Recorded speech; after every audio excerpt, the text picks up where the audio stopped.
ഏഴ്. അവിടെ അടുത്ത് തന്നെയാണോ?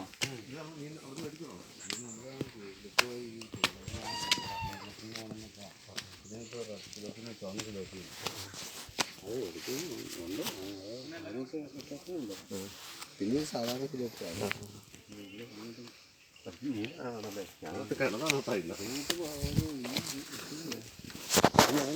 രാവിലെ പുള്ളി ചൂണ്ടിട്ടോ ഇത് ഉടക്കിയിരിക്കുമെന്ന് പറഞ്ഞാൽ പിന്നെ പടത്തിലെ കൊണ്ട് കയറി അയ്യോ നീ മുങ്ങി പിടിക്കേണ്ടതാണ്. ഇത് പൊട്ടിച്ചോ ഇനി അതിനാ ആഴമുണ്ട്. പിന്നെ മൊബൈലായിട്ട് കേട്ടോ ഇത്ര ആഴമുണ്ട്. മീൻ നമ്മുടെ ഇവരോട് പറഞ്ഞാൽ കിട്ടും കേട്ടോ. ഇത്ര ആഴമുണ്ട്. ഇവരോട് പറഞ്ഞാൽ മീൻ കിട്ടും. ആരെ അവിടെ രതീഷില്ലേ മലക്കാട്ടിലെ പോവാ അവന് ഈ ഫിഷറീസിൻ്റെ എന്താണ് നേരത്തെ അവിടെ കൊണ്ടുവന്ന് കുറച്ച് മീൻ ഉണ്ടായിരുന്നു.